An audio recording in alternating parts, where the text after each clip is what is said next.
ఓం మహాగణాధిపతయే నమః. ఓం గురుభ్యో నమః. ఓం శ్రీమాత్రే నమః. పరమేశ్వర స్వరూపమైనటువంటి జ్యోతిష, వాస్తు మరియు ఇతర అనేకమైనటువంటి శాస్త్రములను మనకు అందించినటువంటి మహర్షులకి నమస్కారం. హయగ్రీవ హయగ్రీవ హయగ్రీవేతియో వదేత్తస్స నిస్సరతే వాణి జనుకన్యా ప్రవాహవత్. అరుణాం కరుణాతరంగితాక్షీం ధృతపాశాంకుశపుష్పబాణచాపాం అనిమాదిభిరావృతాం మయూకైః అహమిత్యేవ విభావయే భవానీం. శ్రీమాత్రే నమః. ప్రేక్షకులకి లలితాంబిక అమ్మవారి యొక్క అనుగ్రహం పరిపూర్ణంగా కలగాలన్న స్ఫూర్తి కోరుకుంటూ మనం ఈరోజు చెప్పుకోబోయే టాపిక్ ఏమిటంటే, ప్రపంచం మొత్తము కూడా ఇబ్బంది పడుతున్నటువంటిది అప్పు. అసలు ఏ లగ్నం వారికి ఉన్న లగ్నాన్ని బట్టి ఏ పదార్థాలు దానం ఇవ్వడము లేదా ఏ మంత్రం చేసుకోవడం వల్ల వాళ్ళకి అప్పుల బాధలు తొలగిపోవడము, ఫైనాన్షియల్ గ్రోత్ పెరగడం జరుగుతుంది అనేటువంటి విషయాలు ఇప్పుడు మనం ఒక్కొక్క లగ్నరీత్యా తెలుసుకుందాం. అయితే ఈ విషయాలు చెప్తుంది నేనైనప్పటికీ కూడా చెప్పిస్తుంది సాక్షాత్ లలిత అమ్మవారిగా భావిస్తూ, ఇక్కడ కొంతమందికి లగ్నం తెలుస్తుంది కానీ కొంతమందికి అసలు లగ్నము జాతకమే తెలియదు. మరి వాళ్ళు ఏం చేసుకోవాలి, ఏ గ్రహం ఉంటే అక్కడ అప్పుని పెంచేటువంటిది, దానికి ఏ దానం ఇవ్వాలనేటువంటిది వీడియో ఎండింగ్ వరకు చూస్తే మీకు క్లారిటీ వస్తుంది. సో వీడియో ఎండింగ్ వరకు చూడండి. మీన లగ్నము, మీన రాశి అంటే ఉదాహరణకి మీరు మీన లగ్నంలో పుట్టారనుకోండి. ఉదాహరణకి ఇది లగ్నం అయింది. ఈ లగ్నానికి ఉండేటువంటి లక్షణం ఏమిటంటే అన్వేషణ. అసలు మనం ఎందుకు జన్మించాము ఏంటి అనేటువంటి ఒక అన్వేషణ అనేటువంటిది ఉంటుంది. గురుత్వ లక్షణాలు, ఎవరికైనా ఏదైనా మనం హెల్ప్ చేయాలనే లక్షణాలు ఎక్కువగా ఉంటాయి మీన లగ్నంలో జన్మించిన వారికి. ఇంకా ఎవరికో గురు చండాల యోగం ఏర్పడి గురువు పాడైతే మనం చెప్పలేం. కానీ అయితే ఇక్కడ మీరు రుణ విముక్తులు అవ్వాలంటే, ఏదైనా అప్పులు ఉన్నాయి అప్పులు తీరాలన్నా, రుణము రోగము శత్రుత్వాలు తగ్గాలంటే ఏం చేయాలని చెప్పి చూసుకున్నట్లయితే, ఈ యొక్క లగ్నం నుంచి 6వ స్థానాధిపతి రవి. సహజంగానే మీరు మీనలగ్నంలో జన్మించిన వారిని కనుక గమనించినట్లయితే వాళ్ళకి ఎక్కువగా తండ్రితో ఎక్కువ రుణం ఉంటుంది.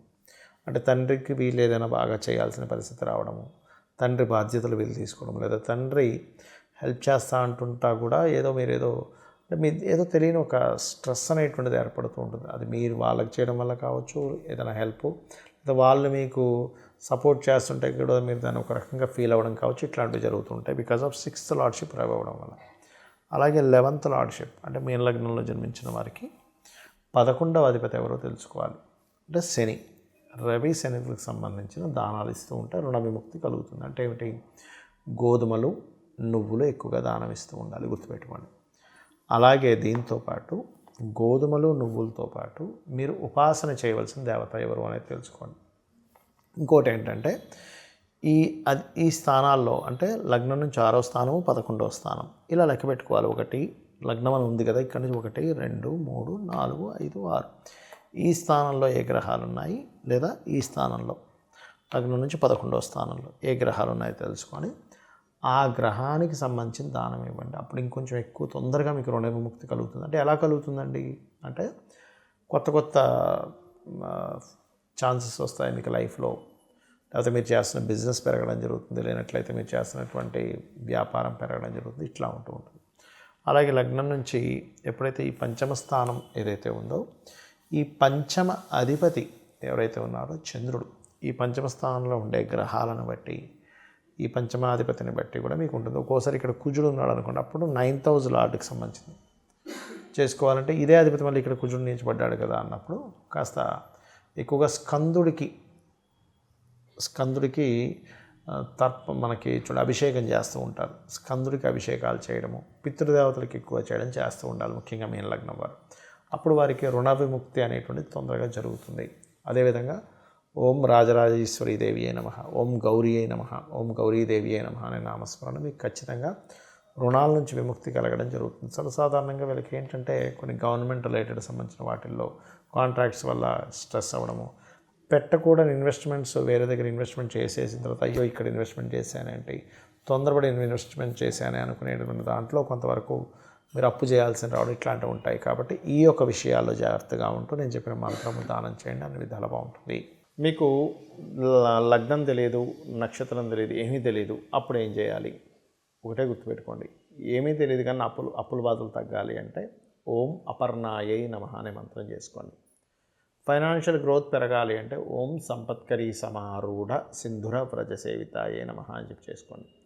అలాగే మీకు ఒక గ్రహానికి ఒక దానం ఉంటుంది, దానికి అధిష్టాన దేవత ఉంటుందని చెప్పాను. అంటే ఏమిటి? ఉదాహరణకి మేషలగ్నం అనుకుంటే కనుక, మేషలగ్నం కావచ్చు, ఏ లగ్నమైనా కావచ్చు మీరు పుట్టింది, 6వ స్థానంలో ఉండే అధిపతి మరియు ఆ 6వ స్థానంలో ఉండే గ్రహాలు ఏవైతే ఉన్నాయో దానికి సంబంధించి దానం ఇవ్వాలని చెప్పాను. అవి ఏమిటో చెప్తాను ఫస్ట్ మీకు. రవి గనక ఉన్నాడు 6వ స్థానంలో, అప్పుడు గోధుమలు దానంగా ఇవ్వండి ఆదివారం నాడు.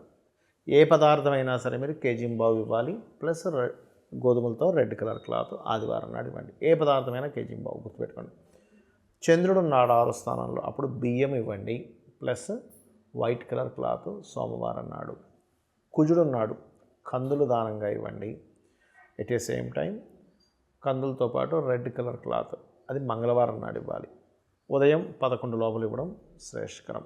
అదేవిధంగా బుధుడు ఉన్నాడు అనుకోండి, పెసలు దానంగా ఇవ్వండి, ప్లస్ గ్రీన్ కలర్ క్లాత్. అదేవిధంగా మనకి గురువు ఉన్నాడు, శనగలు ఎల్లో కలర్ క్లాత్. శుక్రుడు బొబ్బర్లు వైట్ కలర్ క్లాత్. శుక్రవారం ఏ గ్రహం అయితే ఆ రోజుకు సంబంధించింది. శని భగవానుడు ఉన్నాడు 6th హౌస్లో. సహజంగా పాపగ్రహాలు మంచిదే. ఏంటి? ఏ గ్రహాలు, రవి కానీ కుజుడు కానీ శని కానీ మంచిదే, కానీ అది పరాక్రమాన్ని, స్పోర్టివ్నెస్ని ఇస్తాయి. కాకపోతే రుణస్థానంలో ఉన్నాయిగా, ఎంతైనా దానికి సంబంధించిన రుణం ఉంటుంది, కాబట్టి అది గుర్తుపెట్టుకోండి. కాబట్టి శని ఉంటే తెల్ల నువ్వులు ఇవ్వడం, బ్లూ కలర్ వస్త్రము శనివారం నాడు. రాహు ఉంటే మినుములు, సిమెంట్ కలర్ వస్త్రము. కేతు ఉంటే ఉలవలు, మల్టీ కలర్ క్లాత్ ఇవి ఇవ్వండి. మరి పంచమంలో ఏదైనా గ్రహం ఉంటే దానికి సంబంధించిన అధిష్టాన దేవతకు కూడా మీకు ఉపాసన చేసుకోవాలని చెప్పాను కదా. రవి అనుకోండి, సూర్య ఆరాధన, శివారాధన. చంద్రుడు గౌరీదేవి యొక్క ఆరాధన, లేదా రాజరాజేశ్వరి అమ్మవారి యొక్క ఆరాధన. అంటే ఆ దేవతా సంబంధించిన మంత్రం చదువుకోవడం, అష్టోత్తరం చేసుకోవడం చేయండి. కుజుడున్నాడు, స్కందుని యొక్క ఆరాధన పంచమంలో, లేదా అగ్నితత్వ రాశులు అయితే నరసింహస్వామి యొక్క ఆరాధన చేయొచ్చు, లేదా ఆంజనేయ స్వామి ఆరాధన కూడా చేసుకోవచ్చు. అంటే పంచమం ఈజ్ మంత్రస్థానం. మీకు ఆ మంత్రస్థానం, ఆ దేవతా ఆరాధన చేయడం వల్ల మీకు తొందరగా రుణరోగ శత్రువు నుంచి విముక్తి కలుగుతుంది. అలాగే ఉదాహరణకి బుధగ్రహం ఉందనుకోండి పంచమంలో, అంటే లగ్నం నుంచి పంచమం. ఈ లగ్నం కావచ్చు, లేదా మిథున లగ్నం అనుకుంటే ఇది పంచమం అవుద్ది. కుంభలగ్నం అనుకుంటే ఇది పంచమం అవుద్ది. అంటే 1, 2, 3, 4, 5వ స్థానంలో ఉండే గ్రహాన్ని ఉపాసన చేయాలి. మనకి గురువు ఉన్నాడు, అప్పుడేంటి? దత్తాత్రేయుడి ఆరాధన. బుధగ్రహం ఉంది, విష్ణు యొక్క ఆరాధన. మనకి ఉదాహరణకి అదే పంచమ స్థానంలో శని భగవానుడు ఉన్నాడు, శివారాధన లేదా ఆంజనేయ స్వామి ఆరాధన. రాహు ఉన్నాడు ఉదాహరణకి, అప్పుడు దుర్గా ఆరాధన, కేతువు గణపతి ఆరాధన చేస్తూ ఉండాలి. అయితే ఇక్కడ ఇంకొంతమందికి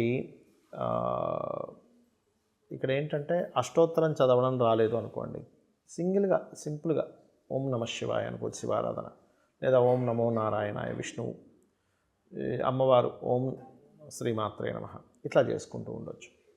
అదేవిధంగా గోవులకు కూడా మీకు 6వ స్థానంలో అధిక గ్రహాలు ఉన్నప్పుడు 6వ స్థానంలో ఏ గ్రహం ఉందో దానికి సంబంధించిన పదార్థాన్ని గోవుకు పెడితే ఇంకా తొందరగా ఫలితం వస్తుంది.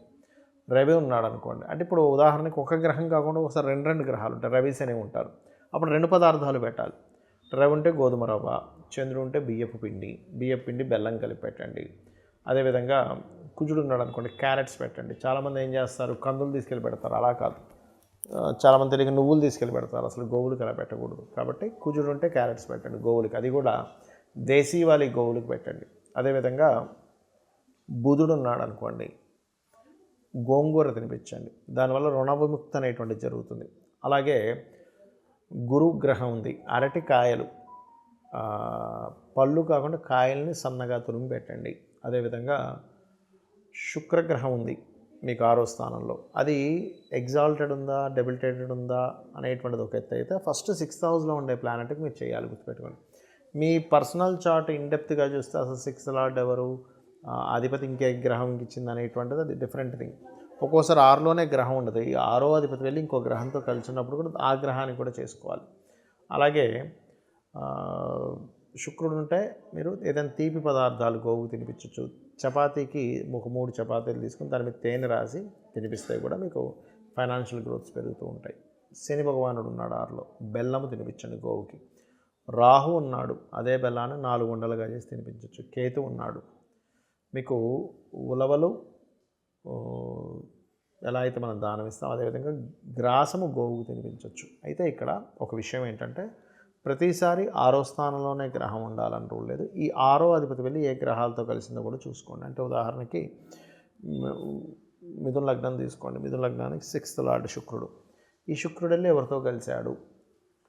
గురువుతో కలిశాడా, శనితో కలిశాడా, రవితో కలిశాడా, అస్తంగత్వ దోషంలో ఉన్నాడు, అవి చూసుకొని ఆ గ్రహానికి శుక్రుడికి ప్లస్ కలిసిన గ్రహానికి కూడా దానం ఇవ్వండి. దీంతోపాటు ప్రతిసారి 6వ అధిపతే రూల్ చేయాలని రూల్ లేదు. 6వ అధిపతి ఇంకో గ్రహానికి ఇస్తుంది. అది మీ పర్సనల్ చార్ట్ బట్టే ఉంటుంది. ఆ గ్రహం ఎవరయ్యో దానికి సంబంధించిన దానం ఇస్తే కూడా 6వ అధిపతి ఎక్కడెక్కడ రాశుల్లో ఉన్నాడు, ఏ గ్రహాలతో కలిసినాడు, అందులో ఏది స్ట్రెంగ్త్ఫుల్గా ఉంది, ఏది వీక్గా ఉంది అనేటువంటి దాన్ని తీసుకొని దాన్ని ప్రిడిక్ట్ చేయాలి. ఈ రకంగా మీరు కనుక చేసుకున్నారంటే ఖచ్చితంగా మీరు రుణ విముక్తి కలుగుతుంది. బికాజ్ ఆఫ్ మన పూర్వజన్మ కర్మ అంతా కూడా 6వ స్థానంలో ఉంటుంది.